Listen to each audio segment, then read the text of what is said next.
Hello, everyone. Welcome into another edition of Just Another Year Chicago. My name is Tony Sapita. I am joined again by my co-host Nick Barr. How you doing, Nick? I know there's rumors swirling. Are you getting caught in the whirlpool of rumors, of swirling rumors? For sure, man. For sure. I'm seeing red. Also, when I look in the mirror, I'm seeing a lot of red. I'm burnt. I'm a lobster. But tis the season, man. It's good to talk basketball, because you get the NBA Finals hangover where you're like, I can't just watch a random game on a Monday night like this, But then, now we got draft talks, starting obviously and coming up here close, and then free agency as well. That'll negotiations starting pretty soon. So a lot of things happening, Tony. A lot of things happening. Yeah, basketball has the NBA has done a great job of just dominating the entire calendar, calendar year. The finals just ended. Game Right. 7 would have would have led into the NBA draft. So it's not that was figurative, of course, but it's interesting. Things are starting to pop. Go ahead. Yeah, I was gonna say they definitely spoil us with that, and just how active everyone is on social media. We get spoiled with I said there was a hangover. There really wasn't at all. I mean, we moved right on. So yeah, all props to them. Yeah, definitely. And why don't we jump right into the rumor mill that is twirling in the wind? I don't know. So all signs are pointing to Zach signing the 5-year max with the Chicago Bulls. So you love to see that. Nick, before we we'll hit on that first, and then we'll move into the Gobert stuff. Got anything on the Zach potential extension? All I got, dude, clap it up. Clap it up. Yep. Clap it up. We knew this was going to happen probably. We said it on the last episode, a little flirting here and there. That might have just been his agency. Who knows where his head was at the whole time. But he deserves it. Big money coming his way, and I'm glad that we get to give it to him. Hopefully. Yeah, and my one comment on it too is it really was I'm happy that hopefully it sounds like, again, we're extending him. I like Zach LaVine. I think he's awesome. I think he genuinely likes the Bulls, the organization, the fans, like the city, which is awesome. And even though he wasn't drafted by us, it feels like he came out here. He really did. So I think he sees it as kind of like his his basketball hometown in the NBA, which I appreciate. And if we had decided to let him go, I mean, it puts us in a weird spot where we could definitely sign someone, but it almost puts us in almost like the Jazz, kind of how the Jazz are, how the Trailblazers ended up being when they re-signed Dame, but they decided to also ship off everyone. It's that weird purgatory. And I think that, I don't know if it's going to work. I'd like to think we'll win a championship the next couple of years, especially if we end up getting the guy that we're about to talk about. But at the very least, it's just why the hell not? Let's just go for it. Yeah. We believe in him, and I appreciate 100%. That it seems like we are backing him, and letting him know he is the guy. So speaking of the guy that we could potentially trade for the Chicago Bulls, Rudy Gobert.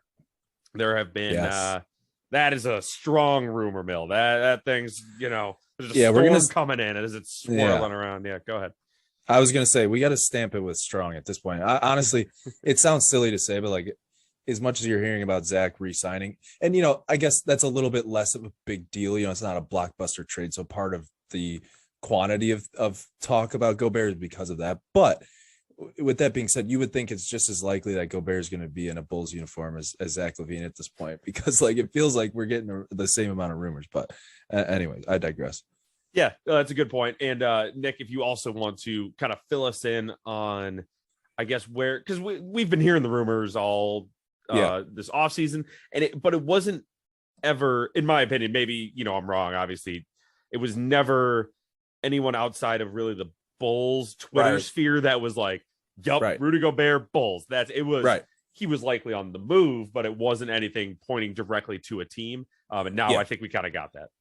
Yeah, now we got some industry heads talking about it, guys that don't have a Chicago bias like we do, right? So that's a sign that, we at least need to take it more seriously. I mean, of course, we don't know. We're not an exact, we're never going to really know. But I think at this point we got, the very prestigious Locked On Nuggets podcast from the Action Network. Shout out to this good lad named Matt Moore. He had discussed, I think what they were talking about was So the Denver Nuggets, which is who the podcast was about, they have a couple first round picks, 21st and 30th, I think. And there's a few teams with that setup.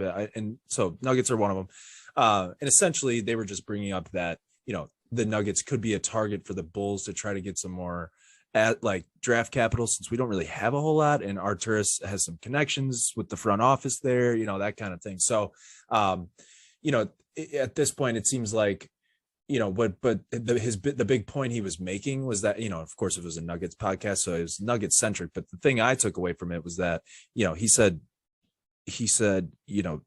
the feeling around the league, so whatever that means to him, is that, if Gobert is to land somewhere else, it would be Chicago at this point. That's what's most likely. And then Mark Stein, big name in the NBA, he had just said about an hour ago, I saw on his Spotify Live that, he also has heard the same exact thing. He doubled down on it. So now we got, like Tony said, a couple of industry guys and one very, very big one in Mark Stein saying that Chicago is the likely destination. So, Tony, here's what we're looking at here.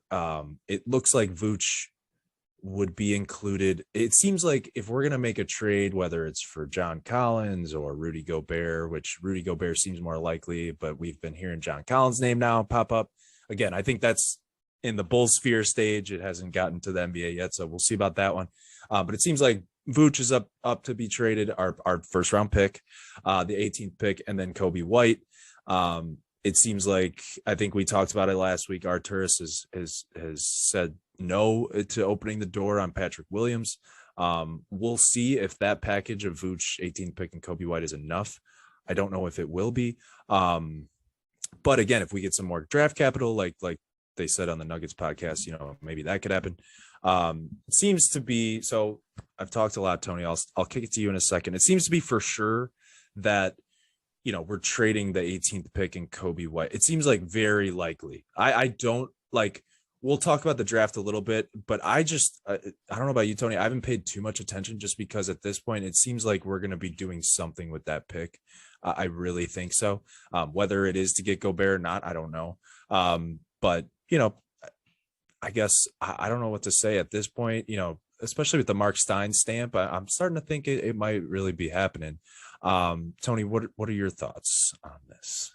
Yeah, it feels like, okay, so what's interesting about this trade is, and we see it all the time, but there's also a lot of times you see that maybe it'd be like the Bulls, they're chasing after this guy that maybe the Jazz don't want to get rid of, but it's kind of gotten to the point, and in my opinion, maybe I'm totally off base here, because I am not a native fan of the team.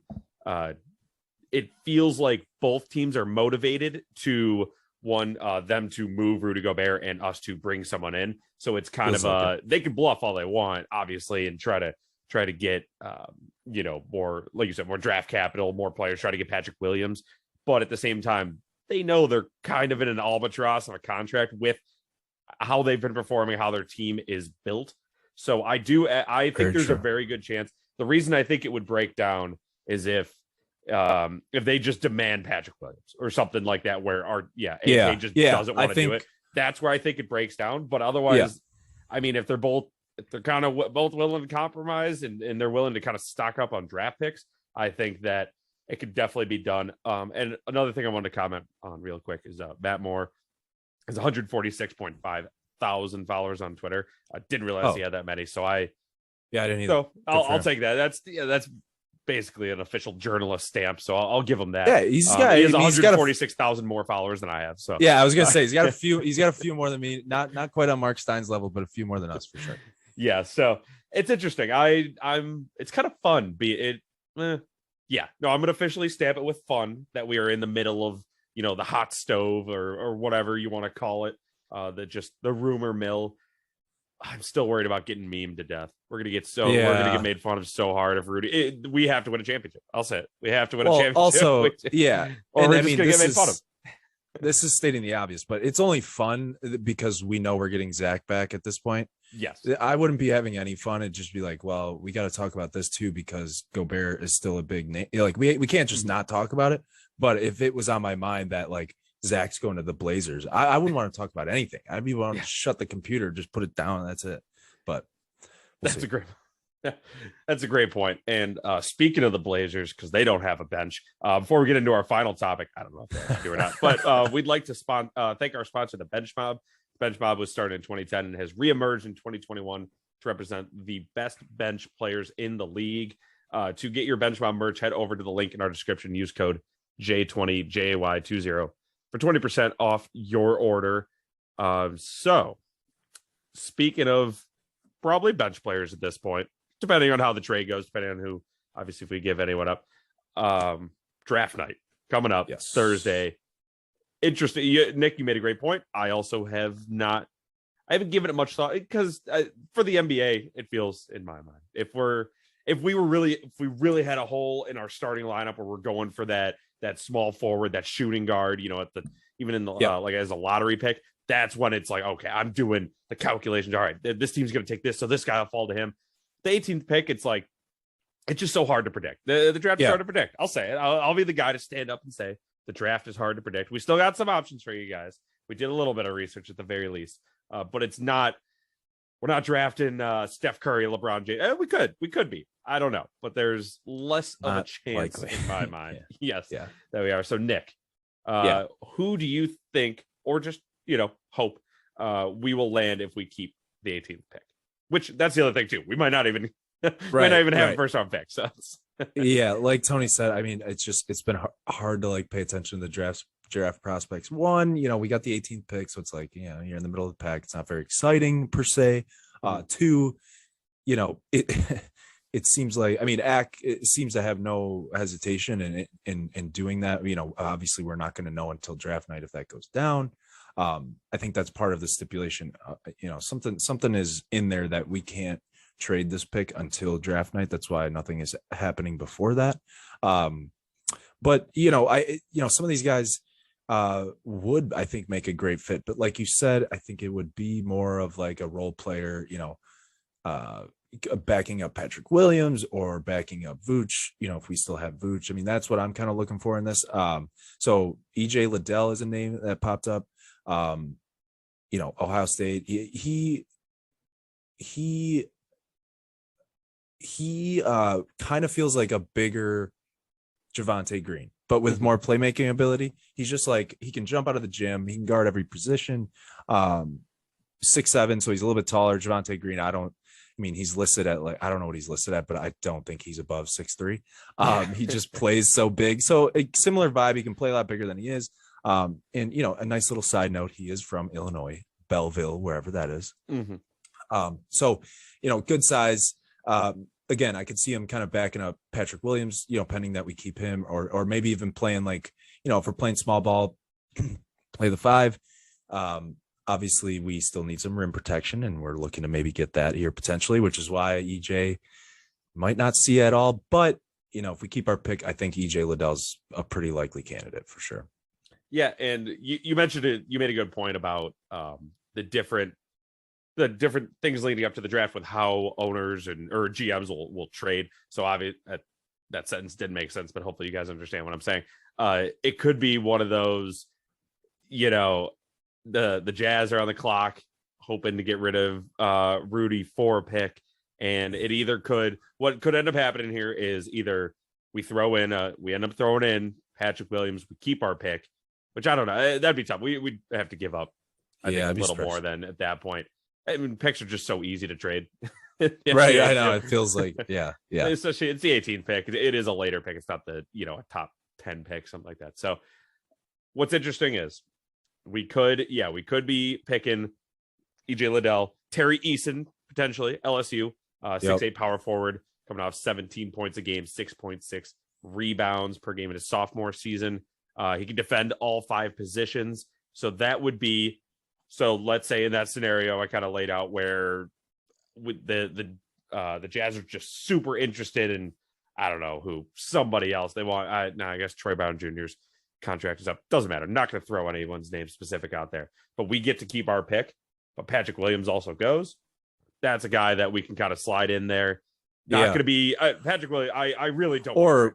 But yeah, no, and I think if we did, and like you're saying in this hypothetical of not getting rid of the pick, I think it'd be like a Javante Green and a Derek Jones Jr. would be packaged in there or something, which again, to your point, it would make our need for a power forward like this even higher, right? I mean, because we need someone to, but and then we'd have two really young power forwards. I mean, it's tough, man. Who knows what's going to happen? But yeah, it depends on how they want to, how the Jazz want to handle it too. If it's okay, is this a shit, almost like a salary dump? Like, yeah, we'll take a couple, right.